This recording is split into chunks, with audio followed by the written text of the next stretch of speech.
Hey everyone, thanks for waiting. My apologies, I'm a couple minutes late. Time got away from me.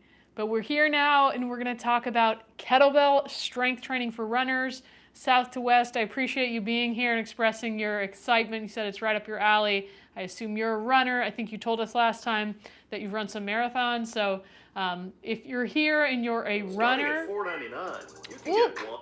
Sorry, my computer. If you're here and you're a runner, let me know what type of running you do, whether you are a long distance runner like marathon, ultra runner, casual 5 and 10K runner, whatever it is, let me know in the comments. And we're going to talk about kettlebell strength training for runners because I do think that kettlebells are actually an excellent complement to running. And I'm going to tell you exactly why during today's live. Okay, South to West says he's a marathon runner. How many marathons do you do a year, or do you just do them when it strikes your fancy? I personally, just so you know, my experience with running, I actually used to run track and field in high school. So for 3 years in high school, I was very, very into track and field training. I trained all year long. I had an awesome coach who actually is one of my inspirations for becoming a coach myself. And I ran sprints and hurdles, so I did that for 3 years. Like I said, trained all year round. We would train during the winter, before the season. We would train during the summer. And then when I was in college, I went to UC Berkeley. I was a walk-on for a brief period of time there, but that didn't work out, and I just did a lot of long-distance running on my own. During that time, I ran some 10Ks. I ended up running a half marathon, which is the longest race that I've done. I've told a few of you guys before on these lives that I had like a marathon as a bucket list item, and then once I did my half marathon, I was like, I think that was long enough. But you never know, I may change my mind and do a marathon in the future. So I do have a history with running and love doing like sprint training. For a period of time, I loved long distance training and I loved trail running. I loved going on like 10-mile runs. I don't run a lot anymore, but I would like to incorporate it again in the future. So I am a fan of running, and we're going to talk about how kettlebells can support you in that. So South to West, you said you get your 4th one coming up next week. You do 3 a year. Nice. Oh, you're a Berkeley grad too. Cool. That's awesome. Yeah, for those of you who don't know my background, you have maybe read about it if you follow me, but I actually studied engineering at UC Berkeley and then completely pivoted. So during college, I started working at a gym and just really fell in love with coaching and training people and couldn't see myself sitting behind a desk or in an office all day long. I had one internship that did that. It paid a lot of money for a college student. Helped me buy my car, which was great, but I hated being in an office. I could not stand it, so I ended up finishing my degree. So I do have an engineering degree, if you can believe it. But I decided to become a personal trainer instead. Maybe not the best financial decision, some people would say, but I'm very grateful for the experience and for have taken that unconventional path. But I'm getting off track here. So today's topic is not about that. Today's topic is about kettlebell strength training for runners. So let's get into it. Why is strength training important for runners? Because there may be some people who are like, if I'm a runner, I just run. Why do I need to strength train? If I want to get better at running, I run.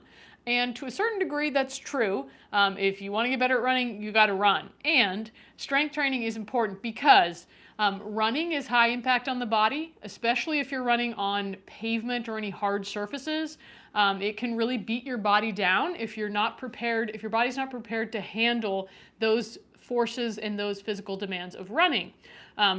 Strength training is going to build strength in your muscles, your joints, your tendons, your ligaments, so that you're better able to handle that and that it reduces your risk of injury with running. And in particular, what you want to avoid with running or any type of endurance sport is chronic overuse injuries, right? That's going to be the biggest barrier that's going to get in your way if you're training for especially long distance running. You get an overuse injury, that really puts a crimp into your training schedule. So what can you do to avoid overuse injuries? Well, strength training is a great way to prevent getting those injuries. It's also going to strength training is also going to boost your metabolism, so it's going to make it easier for you to maintain, a healthy weight that makes it easier on your body to do your running training. So what type of strength training do runners need? So leg strength is obviously key. It's obviously with running. It's mostly lower body dominant, and it's going to be key to keeping your joints healthy and improving your performance, improving your speed and power in the legs. And of course, your glutes, your hamstrings, your quads, your hips, all these things are involved in the lower body strength that you need for running. Then, of course, there's upper body and core strength, which I feel is probably neglected often in running because, again, since it's lower body dominant, you think, well, to get faster, I need to improve my leg speed or my leg strength and power. But I think it's also important to make sure that you don't get too imbalanced between upper and lower body, and keeping your core strong is going to prevent back pain or injuries. Having a little bit of strength in the upper body, again, is going to keep it balanced and help you, of course, with your arm drive. If you do any kind of sprinting, if you are a sprinter or if you do some sprinting to support your long distance training, having a strong core and upper body to drive when you run is going to be important as well. So I think upper body strength is also important when you're preparing yourself for running. So now we'll talk a little bit about why kettlebells. So kettlebells are obviously not the only way that you could prepare for running. When I was briefly training at UC Berkeley with the track team, they did a lot of Olympic lifting with barbells. That was like some of the cross training the track and field athletes would do. So obviously those lifts help prepare your speed and power, but those lifts, in my opinion, are so technical and take so long to learn that there's other things you can do that are probably going to give you better bang for your buck, and there's not as much time that you need to invest into learning the technique. And kettlebells in particular, they are going to train a lot of these specific things that runners need, right? So what are the muscles that kettlebells target the most? Well, it's going to be your glutes, your hamstrings, your hips, your core, your back, right? So these are the areas that we really want to make sure to keep strong to prevent those chronic overuse injuries, as I mentioned, help support you with the physical demands of running. And kettlebells are just incredible for targeting the lower body, and of course kettlebells are just a great functional training tool, total body training tool. So really any kettlebell exercise you're doing, even if it's more focused on the lower body, is usually still requiring core and arms to play in there. So it's going to give you some more of that core and upper body strength, and then of course you could target that more specifically with kettlebells as well. Kettlebells are a great way to improve strength, improve your speed, improve your endurance, and your power. It's also an inexpensive way to train at home with a little bit of equipment. So you really don't need a lot of kettlebells to get a good workout with kettlebells. And if you're a runner, maybe you are already investing money into, traveling to races, paying for registrations for races. Maybe you don't want to be paying a monthly gym membership that's hundreds of dollars, because that just adds up with everything you're doing. In particular, if you're like a recreational runner, like it's more of a hobby, you're not like getting paid to do it, you're just doing it to stay fit and you love it. Having a type of strength training you can do that's simple and inexpensive is a good way to go. So kettlebells are an excellent option for that. Hi, Miguel, thanks for joining us. Any questions on that so far? Do you have questions about strength training? Anything more specific on strength training for runners, or why kettlebells for runners? Let me know in the comments. And if you're joining me now, if you are a runner, let me know, what distance do you run? Are you a long distance runner? Are you a marathon runner, ultra runner? Are you a sprinter? Let me know or recreational runner, 5K, 10K runner. Let me know in the comments what type of running you do. Mirza, I see you posted a bunch of trophies here. Does that mean you're a championship runner? Okay, so next I'm going to talk about some of the best kettlebell exercises for runners, because that's what I know a lot of you want to know. You want to know, what are the best exercises I can do if I'm a runner? Jepper says, I run my mouth. Well, I hope you run your mouth about good things and you're thoughtful about it. So we're going to talk about some of the best kettlebell exercises for runners. If anybody has a guess, if you have any guesses on what are some of the best kettlebell exercises for runners, Let me know in the comments. Drop them in the comments now before I tell you what some of the best kettlebell exercises are for runners, in my opinion.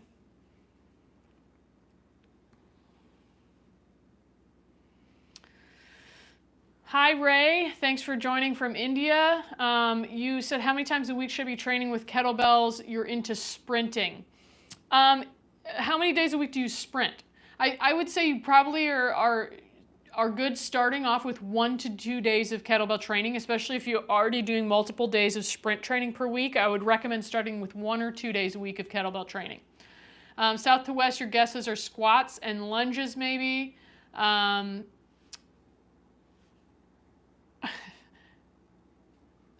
Yes, those are great exercises. Okay, I'm going to tell you and show you some of the best kettlebell exercises for runners and why they're some of the best exercises for runners. So, let me grab my kettlebell. Okay, so one of the best exercises for runners are split squats. Okay, so to your point, south to west, this is similar to a lunge. Okay, you could also do a lunge. I just personally, I don't know, I just prefer split squats. But split squats are going to target all the muscle groups in the legs that you're using when you run. You know, it's targeting your glutes, your hips, your quads, your calves. It's also working on kind of stretching your toes and your feet, which I think is also important. We could probably do another presentation on mobility for runners. I did do a live yesterday. If you were here, hip mobility, that would be an excellent one to do for runners because you want to make sure you're taking care of your mobility in addition to your strength. So split squats are a great one. As you mentioned, south to west, you could also do lunges. I personally prefer a reverse lunge. It's going to be easier on the knees than a forward lunge. Now, something else that I think is really useful to do for the split squat in particular is doing a slower tempo split squat. So rather than just going down, up really fast like this, which can also be useful, I think it's important to slow it down. So something that you can do is think about doing like 4 counts down, 1, 2, 3, 4, 4 counts up, 4, 3, 2, 1. What that's going to do for you is it's going to allow you to get more of a training effect with time under tension as opposed to loading up heavier. Because that's something else that you want to pay attention to in your strength training. How heavy should you go? Most of the time, if you're training for a run, I wouldn't recommend going really heavy because that's really going to tax your central nervous system and make it tough for you to recover and potentially negatively impact your runs. So I would recommend like light to moderate weight, but you can make it more challenging with doing something like slow tempo, which is still going to build a lot of strength, but it's going to be easy to recover from. Not easy to do because it burns like mad, but really great exercise that just strengthens throughout the full range of motion. Also helps improve mobility without taxing your nervous system as much. And again, you won't be as sore from it. It's easier to recover from. It's less likely to impact your runs.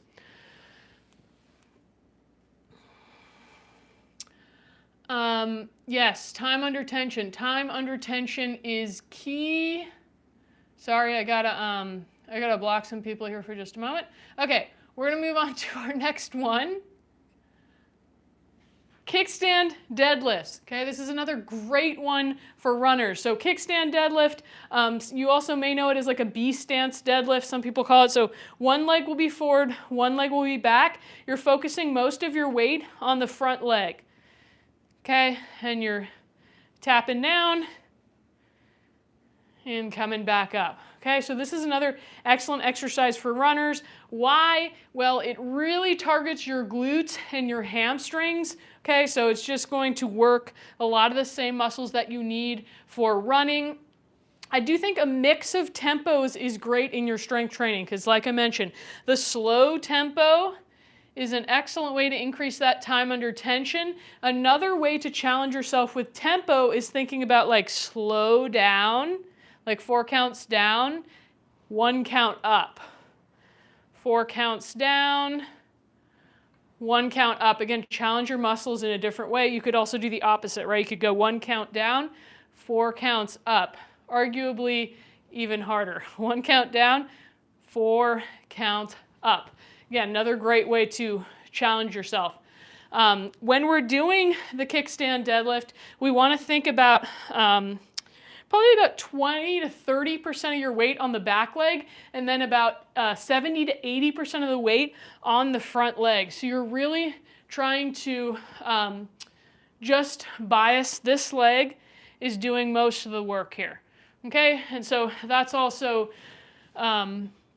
beneficial because when you're running, you're like one leg's hitting the ground, the other leg's off the ground, right? So it's going to target that a little bit more or mimic that a little bit more directly. Another way that you can train the lower body, and you could do this, you don't need a kettlebell to do this in particular, you could use any weight, but doing calf raises, okay, to train the calves, you could do this either by holding the kettlebell behind your back, you could hold 2 kettlebells at your sides, or if you want a more advanced version, you can also hold on to a staff and you could do a single leg or even a kickstand. You can start with a kickstand calf raise and then make your way towards a single leg calf raise. You can also do slow tempo calf raises, which I highly recommend. Another exercise you don't want to neglect as a runner is, so not just your calves, but training your tibialis, training the front of your shin as well. So one way that you can do this is grab something to sit on. And this one probably is going to work better if you've got shoes on, but working on here, training that front of the shin. Okay, there's different tools out there you can use, but if you can use a kettlebell for it, again, it's simple, it's cheaper than buying equipment. Thanks, Jay Tucker, thanks for subscribing. Big B, I'm not sure what you mean by gym trainer. I'm a personal trainer, yes, but I don't currently work in a gym. I work from home, so I teach training online currently. Okay, our next exercise that's great with a kettlebell for runners is our thigh rainbows and circles. So if you were here for the thigh rainbow and shin circle or thigh circle and shin circle tutorial, we talked about a lot of different versions of that. But thigh rainbows, essentially, again, split stance, bringing that kettlebell in a rainbow shape up and over the thigh. Obviously, this is also working the arms and the core. And then if you want to make it a little bit more dynamic, you want to challenge your heart rate, you can add a pulse to it. And you can also do another similar exercise, slightly different variation, is the thigh circle, okay, where you're bringing the bell around the thigh. Similarly, you can do this with a pulse. Okay, so there's some other great exercises. And then our shin circle is actually also a great one for runners because this is also going to help you strengthen your back and your abdominals, so your core. So coming into a hinge position and doing your circles around your shin, slow and steady. Same thing on the other side. Another great exercise for the hips, hamstrings, core, and back. Okay, now, hi Thomas. Ciao, come stai? I like when Italian people come on because I'm learning how to speak Italian, so it's fun. È divertente. Okay, so we're gonna do, our next exercise is a round the body handoff. So this is a great one to work core, work the arms, work balance. Okay, really simple exercise, but one of my favorites. And you can do this one in different stances, okay? So this is a great one to do in a split stance as well.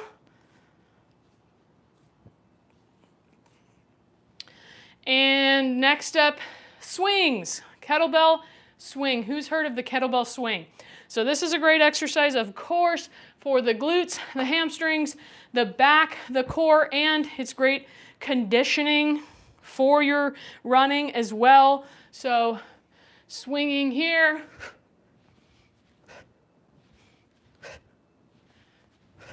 Or you could opt for a single arm swing.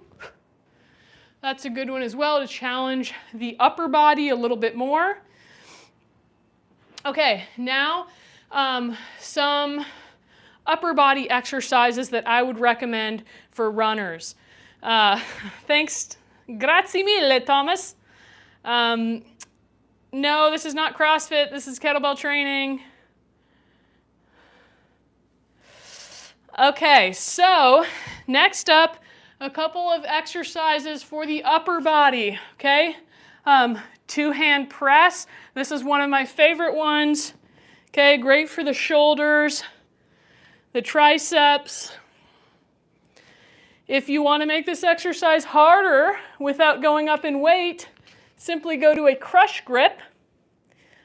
Means squeezing into the kettlebell with about 10 to 20% effort.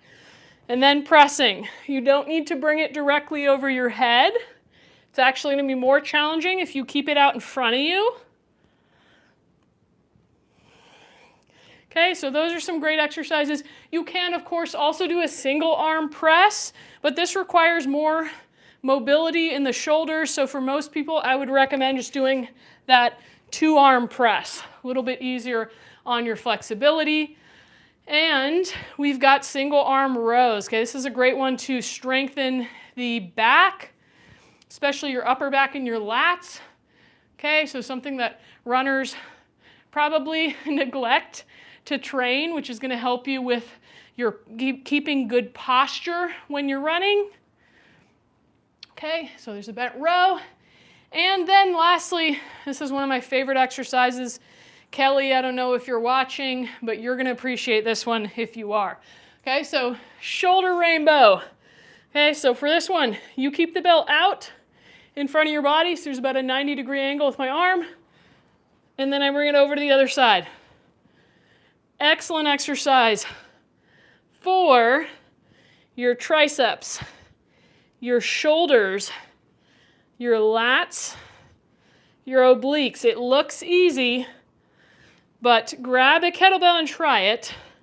It's not as easy as it looks. So those are some of my top kettlebell exercises for runners. Let me know if you have any questions about that.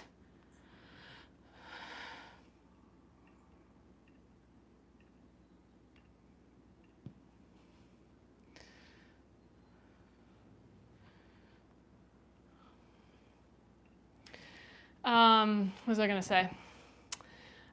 Big B, I see you have a comment. I just went to your channel. The first video is CS Kettlebells 101, 6 years back. Looks like you lost a lot of weight. I did lose some weight. I did lose weight. A lot of it was from the reason I looked like that in that video is because I was overtraining. So I actually was exercising way too much, and it was causing a lot of stress and inflammation on my body. So that's the reason there's a big difference between what I look like in that video, what I look like now, because I found a much more balanced approach to exercise, and I'm not pushing myself hard 6 days a week anymore. So as much as exercising can help you achieve a body that you like the look of, trying to exercise too much or pushing too hard or overstressing your body can actually cause you to go in the opposite direction, can cause you to gain weight, hold on to water weight, cause excess stress on your body. So it's about finding a balance and finding a consistent way to exercise that's healthy for you in the season of life that you're in, and that looks different for everybody. Questions about kettlebell training for runners or about those exercises that I just showed you? And if you are a runner, let me know what distance you run. If you're a marathon runner, sprinter, 10K-er, ultra runner, Let me know in the comments. Any other questions about kettlebells, training for running? Candace, 26K sub ultra. Nice. I don't totally know what that means. Can you tell me what that means? Sorry, I'm a little bit of a, I don't know too much about ultra running, although I did read a few books. I read like Dean Karnazes' book on ultra running where he like runs and like eats a pizza and then keeps running. It was quite an eye-opening book. I didn't even know anything about that people were doing ultra runs and running 100 miles. I was like, holy crap. Nihal, you said, please some motivation to get rid of laziness and get started. What's going to serve you better than trying to look for motivation, especially looking for motivation from somebody else because it doesn't really last, is setting habits, is setting simple habits that are going to get you to where you want to go. So maybe doing a bit of a brainstorm about where you want to go, what are the things you need to adjust in your life to get there, and then choosing one simple thing that you can make a change on that feels easy enough to do, maintain that for 4 weeks, make another little change. And as you start seeing the results of sticking to those changes and building the habits, I think that will give you intrinsic motivation to keep going.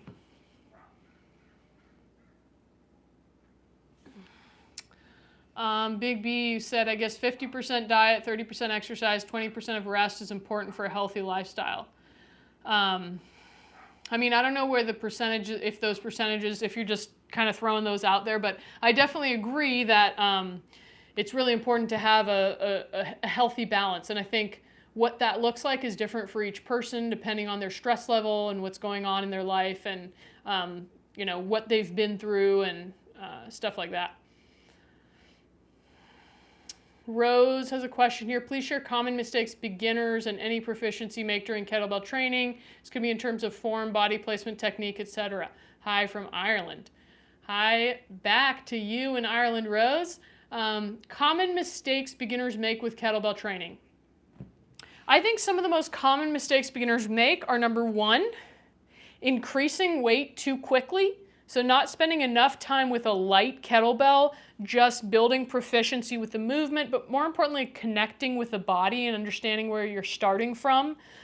Because there's a lot of progress to be made that's not measured by the weight of the kettlebell you're using, and just getting more in tune with your body and where you're at is more important than starting to push the weight too fast. People get really hung up on that, how much kettlebell weight they're lifting is the main indicator of progress. It's really not. I don't necessarily increase my weight very much, but I'm still making progress because I'm making adjustments to how I'm connecting to my body and finding the right balance of training that I can actually recover from. I think the second mistake that beginners make with kettlebell training is that they try to do they do all the exercises like swings, cleans, snatches, Turkish get-ups that are quite technically difficult. They try to learn those right away.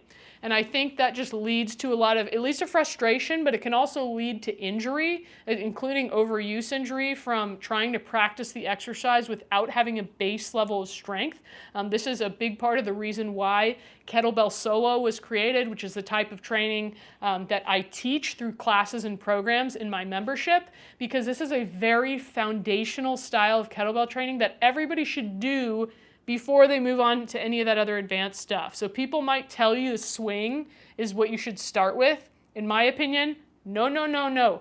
It is not a beginner move. It is a very advanced move, technically. It takes, like, before you go fast and move quickly with an explosive exercise like that, you should move slow, you should build strength, you should set a foundation. So those are a few of the mistakes that I see beginners making. South to west, you said you definitely need a schedule and habit with running or else you'd slack off. Yeah, I mean, it can be really helpful to have a schedule for yourself or book things into your calendar for sure. Jackson, you said 3 times per week, 40-minute kettlebells, 3 times per week, 4 to 5 mile run or ruck. How often do you run, Britt? I may have missed the first couple minutes if you already talked about your running. I'm going to answer your question Jackson. So I talked a little bit about my experience with running. I used to run track and field in high school. I did it for a little bit at the start of college, and then I ended up deciding not to continue track and field, and I started doing long distance running. Then I started just doing trail running on my own. I did a few 10Ks, I did a half marathon, and then after that, when I got really into kettlebell sport training, running was really more of a supplement. So I would run at the end of my trainings just to like get my cardio in to help supplement my kettlebell sport training.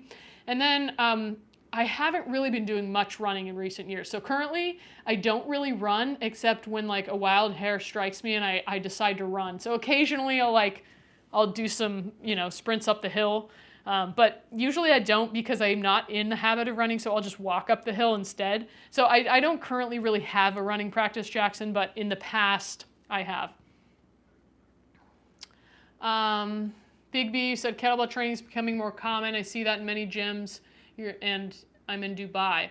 Yeah, kettlebell training is definitely a lot more common. When I first started kettlebell training, nobody even knew what a kettlebell was, and they had no clue that there was a sport of kettlebell lifting. And then over the years, especially since COVID and a little bit before, I feel like the awareness of kettlebells has really grown, and some people even know that kettlebell sport is a thing. So I'm happy that kettlebells are growing and more people are using them. Thanks, Jim. Candace, you said sub-ultra, shorter, faster trail races, marathon distance or less. Popular distance is a 26K. Gotcha. Thank you for explaining that. Nihal, you said, should I give up sugar and bread in the first place? It depends. Would that be very difficult for you to do? And do you know whether that's like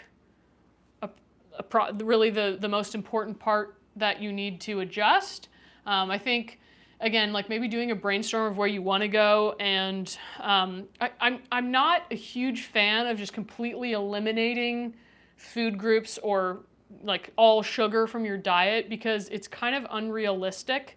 So I think it's definitely something you could do and it may make your life better. And if you are sensitive to gluten, many people are. Wheat is just sprayed with a lot of chemicals. It can help a lot of people to go gluten-free. I'm currently not eating gluten, even though I've eaten bread my whole life. I love bread, but I did some testing to show it was really negatively impacting my gut. So it could be something that would help you, but it may be unrealistic to just start with like, I'm gonna cut out all bread and sugar.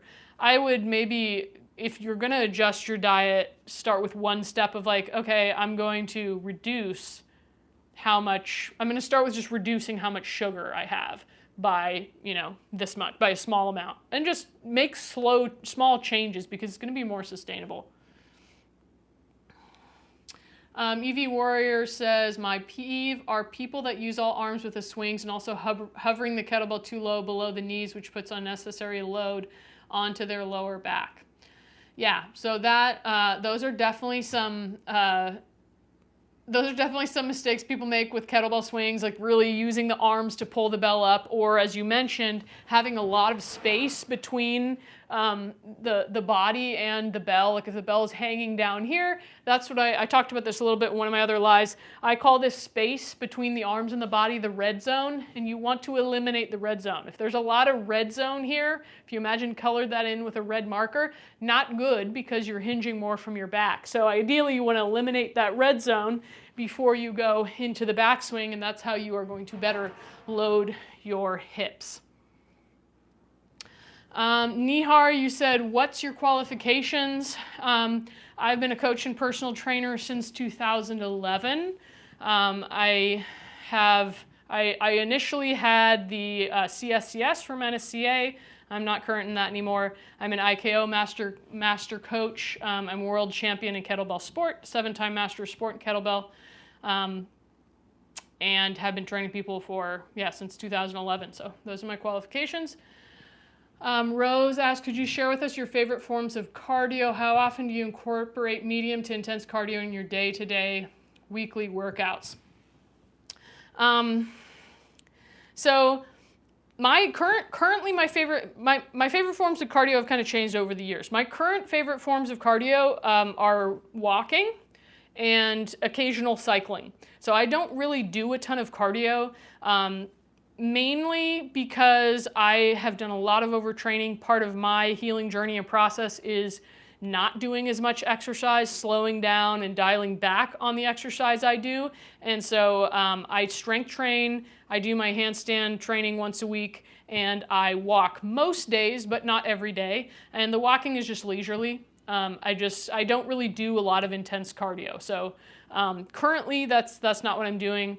And as far as your next question, it probably answers your next question. I don't really do a lot of medium to intense cardio. So how I currently approach training is I think about like 90% of my training being easy to moderately challenging, and maybe 10% of the time I'm pushing myself a little bit harder and getting my heart rate up higher. So that's more, I'm focusing more on easy to moderate exercise because it's more sustainable in the long run. And for me, as I mentioned, part of my process is doing less. I do recommend that for my students. I say you don't really have to suffer to get fit. If you like doing intense cardio, you can do it. You don't really need it to have a healthy heart. You don't really need it to build muscle. You don't really need it to get fit and to get leaner. So it's a choice of what you want to do. A lot of people will say you have to do it. I disagree with that.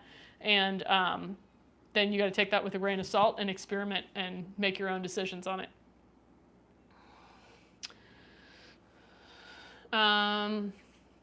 Nice to meet you too, Nihar. Jackson, you said low tempo check. Any guidance on weight, reps, and rest for the movements you recommended? I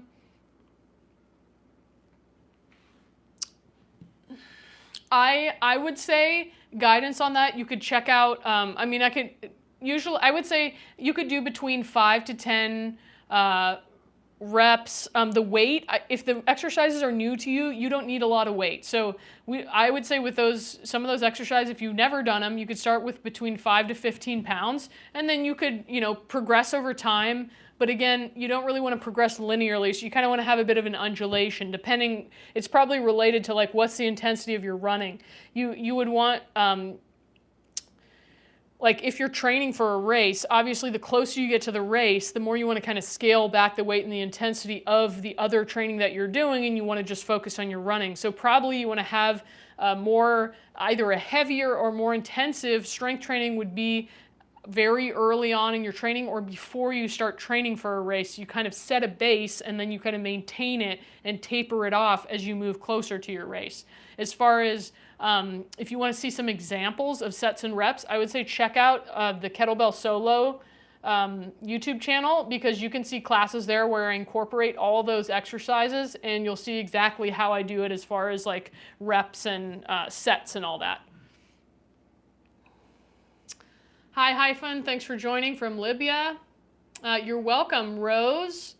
If you have any other questions, let me know. Big B said, can you demonstrate the swinging kettlebell workout? Always hurts my back. I don't know if I'm doing it wrong. So before you start swinging, you should make sure that your deadlift form is good. Okay, and you should make sure that you have plenty of strength in your legs, in your back, in your core, in your arms before you even start swinging. Swinging, like I mentioned, is not a beginner exercise. So if you have prepared your body that way, then you can check out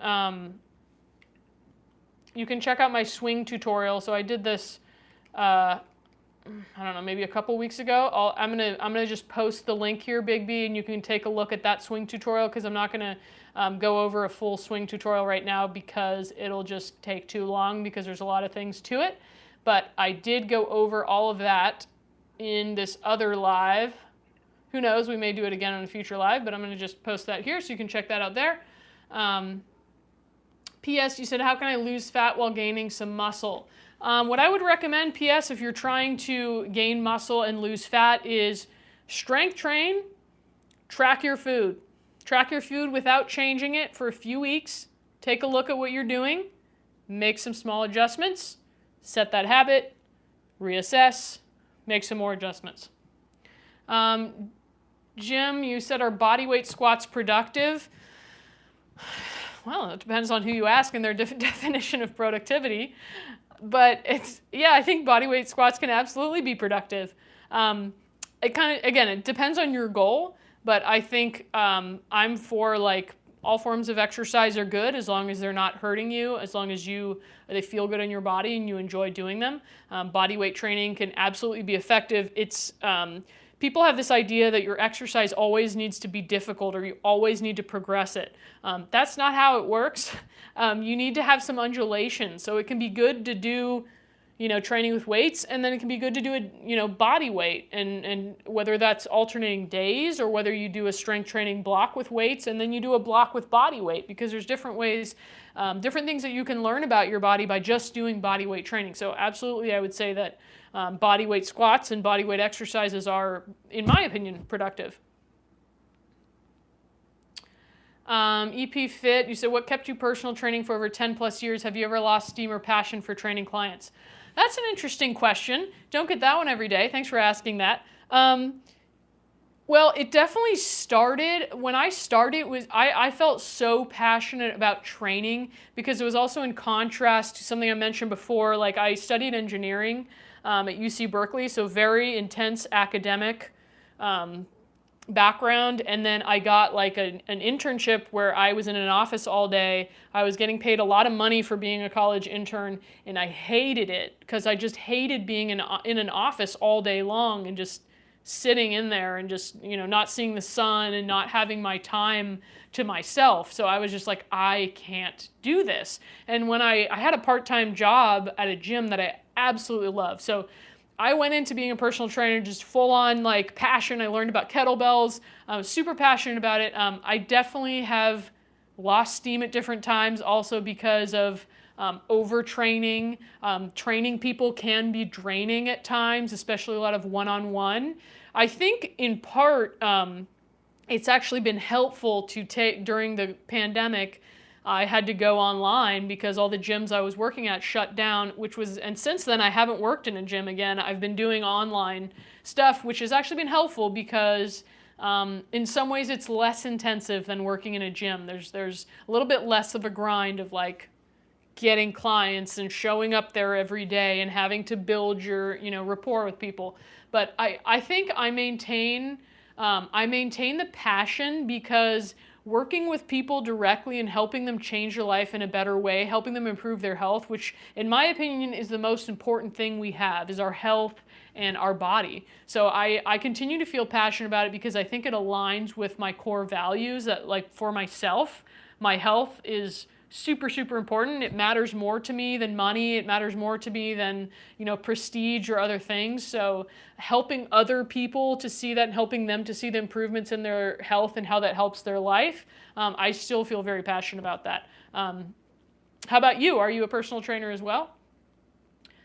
Chicago born, you said, can you pronounce your last name? Well, the way to say it in English is Van Schravendijk.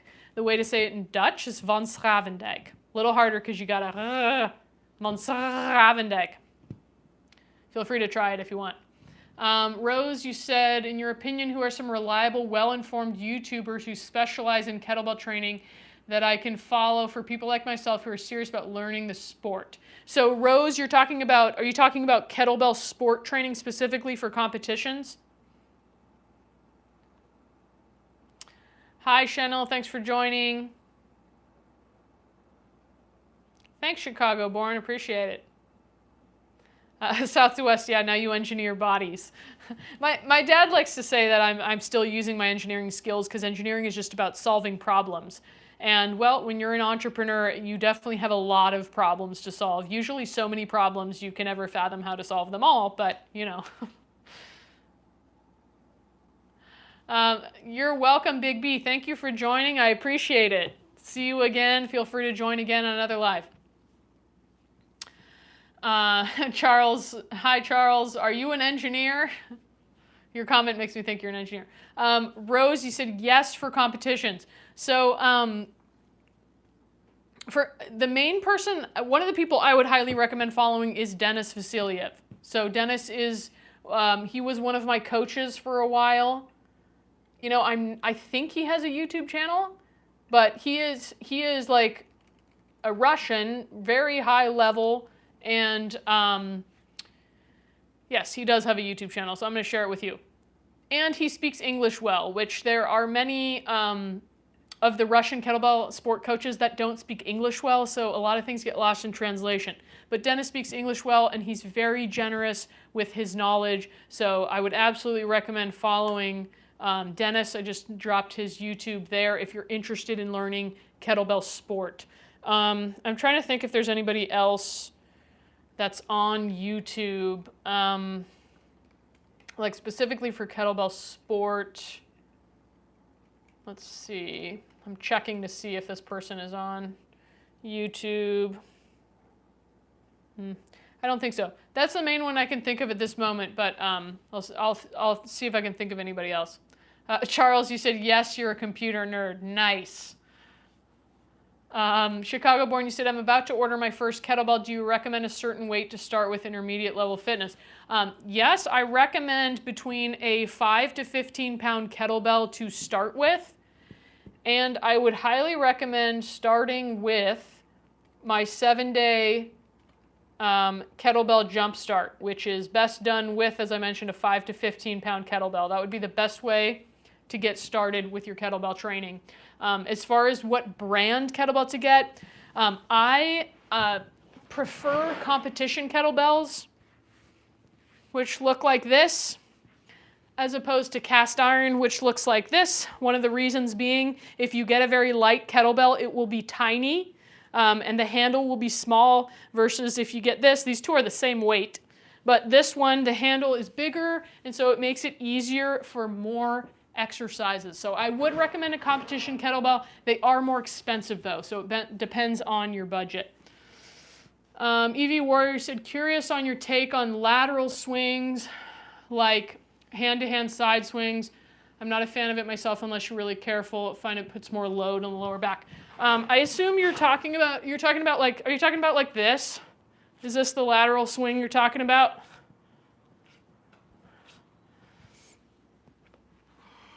You're welcome, Rose.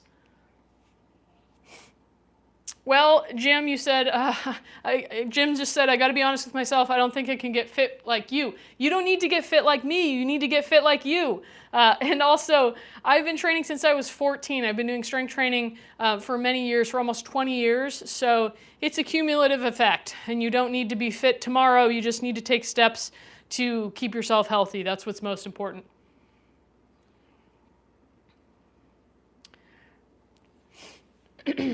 EV Warrior, as far as those lateral swings go, I think any exercise that, again, if it makes your body feel good and you enjoy doing it and it adds to your training routine, I don't think there's anything wrong with it. Would I teach somebody to do lateral swings? No, I couldn't see a situation in which I would be teaching somebody that unless they specifically wanted to learn that. But it's just, in terms of bang for your buck, in terms of reducing injury risk as a coach, that's just not an exercise that I would lean towards. And I don't personally, it doesn't really appeal to me. I've played with it in the past, but it doesn't personally appeal to me so much, so I don't do it.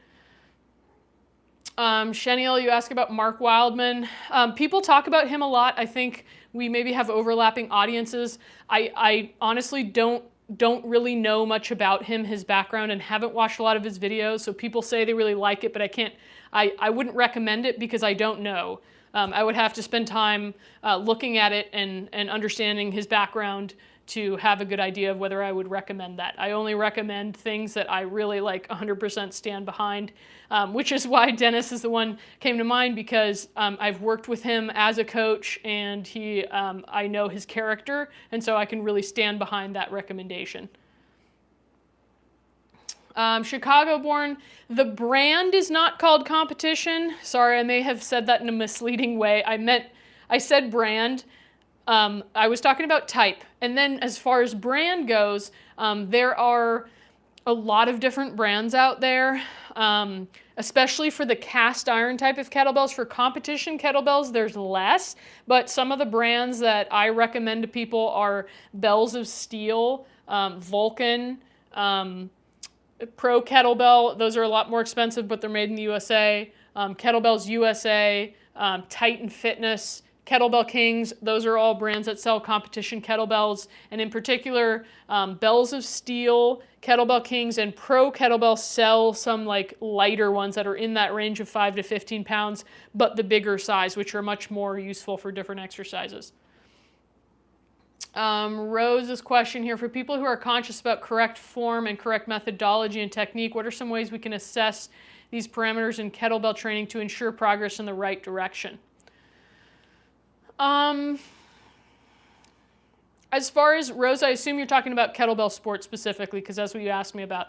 So I think one of the most important things, if you're training for kettlebell sport, getting your technique down is first and foremost. It's more important than getting the right like methodology or programming at first, because if you don't have the technique down, you don't really want to do a bunch of workouts with doing improper technique.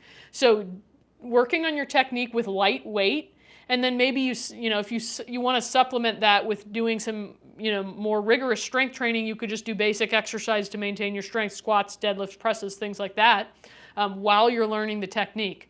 And then as far as a general rule with regards to kettlebell sport, something I would say, general guideline, I would say, so technique first. Once you've got technique, it's about building your endurance for the time. So say if you're working towards a 10-minute set, getting yourself to that 10 minutes with your lightest weight kettlebell, because kettlebell sport is endurance first and foremost. That doesn't mean just jump right to 10 minutes, of course. Your joints, tendons, ligaments need time to adapt, even if the weight feels light. So you work on making the time first, then you work on increasing your reps throughout that time, and then you would work on increasing weight. As far as assessing your parameters, I think one way that you can assess your parameters to ensure you're moving the right direction, are you making improvements, even if they're small improvements, like with your technique? Are you physically feeling better as you go along? Because sometimes there can be times where maybe you're overdoing it and you're feeling a little bit worse or you're feeling drained. So I think that's a good way to ensure that you're moving in the right direction. Do you feel motivation or desire to continue training? And again, if you don't, maybe there's something that needs to shift in there. That's kind of what comes up when I read your question. But if you have a follow-up question, let me know.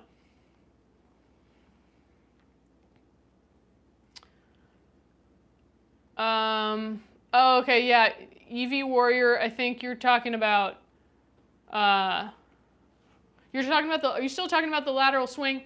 You're talking about like this or something? I don't even know. I don't even do that very much. So yeah, as I said, it's not something I would specifically recommend. Jackson, you said Mark doesn't teach kettlebell sport. I thought people had mentioned him as coaching some kettlebell sport, but I could be wrong. Any other questions? You're welcome, EV Warrior. Yeah, and especially I would say if an exercise doesn't feel good, like I was just saying, if you don't feel better after doing an exercise, you feel worse, like it's making your back feel stiff, it might not be the right exercise for you, or it might not be the right exercise at this time, or it might not be the right exercise on that day. Hi, Moza. Thanks for joining. You guys, it is Thursday, so I'm taking requests for lives you want to see next week. I currently am going live Mondays at 9 a.m. No, sorry, Mondays at 1 p.m. Pacific time. Wednesdays at 9 a.m. Pacific time. Thursdays at 4:30 p.m. Pacific time. So I am taking requests for this coming week because nobody is really giving me any requests this week. So I'm going to just have to make it up. Unless I get some good requests today. Some requests people have had are movement snacks for desk workers. Somebody had that request. The truth about training for aesthetics, which could be kind of a fun one. Upper and core workout. Training to failure, hypertrophy, fat loss, a windmill tutorial, around the body handoff stepping tutorial. That one wasn't a request, but I just want to do it. Hi, Irfan. Thanks for watching from Pakistan. I'm sorry if I said your name wrong.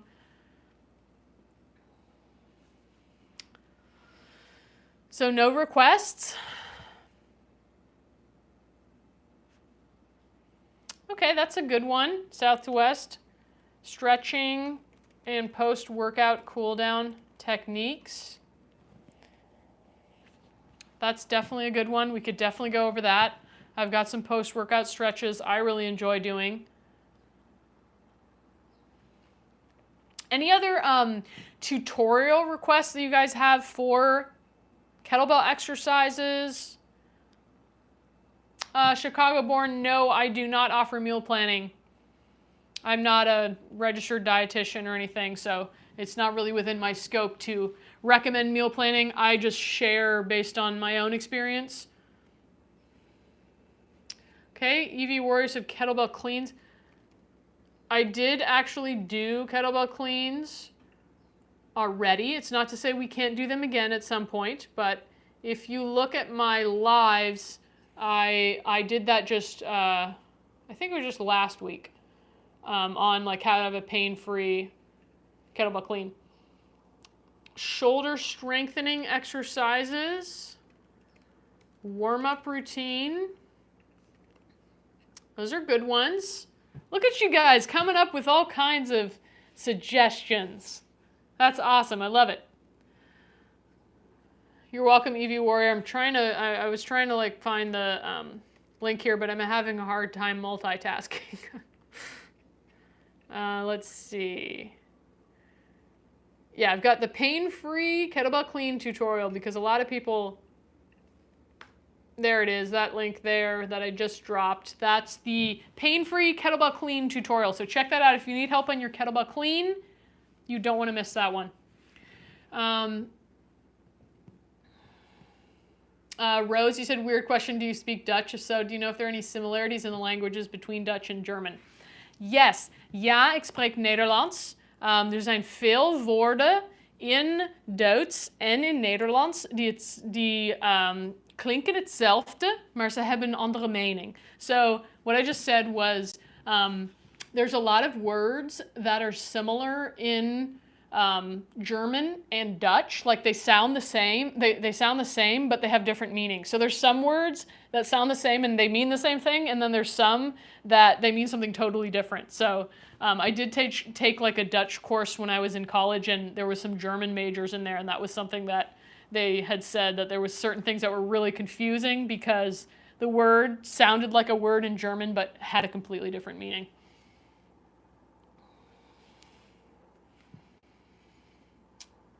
Chicago-born said, my son dislocates his shoulder almost monthly. Strengthening would be great.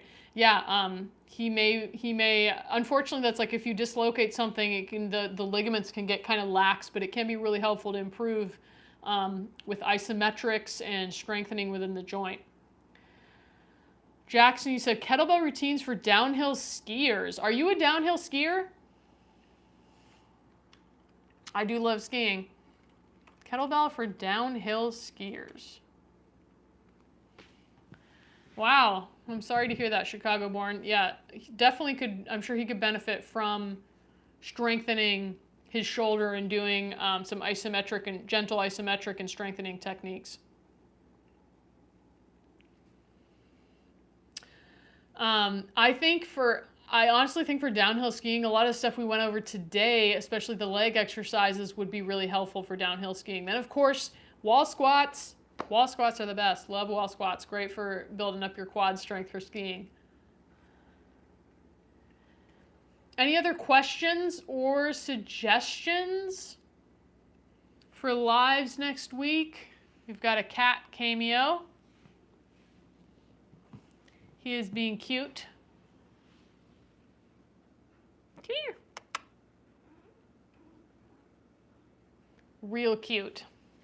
My cats like to play, like if you dangle the feather like in between the kettlebell handle, like they like to play like between the kettlebells. I don't know if anybody else has cats that like to play there. This is little Rue.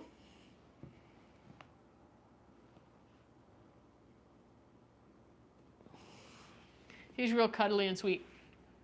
Any other cat owners out there? Let me know if you're a cat owner, and let me know how many cats you got. Happy birthday, Husam. I hope you have a great birthday.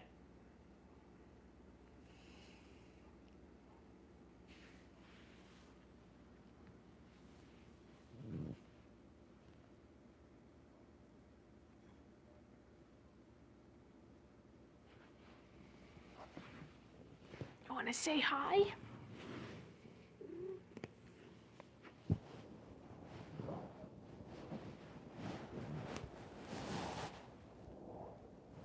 You're welcome. Oh, you have 3 dogs. Nice. Jackson, a wall squat is just literally like you sit against the wall in a squat position. If you want to make it harder, you take your back off the wall, so you lean forward so your back is not on the wall. That makes your wall squat even more challenging. So you can do shorter sets like that, or keep your back against the wall and do a longer set. Any other questions or suggestions? Chanel, you're a cat lover. Nice. Oh, your last cat looked like Rue. His name was Bubba. Cute. Cute, cute.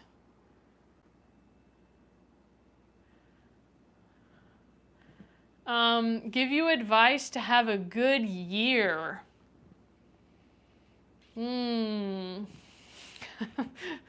That's a big question. I think stay true to your core values.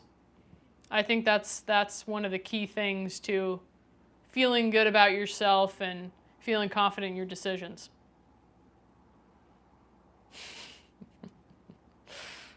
Just feels like a lot of pressure to give one piece of advice on someone's birthday. It's going to make them have a good year. I can't guarantee that. I'm just a person.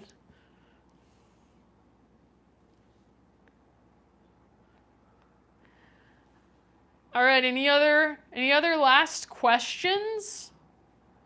I'm trying to think if there's anything else to let you guys know about.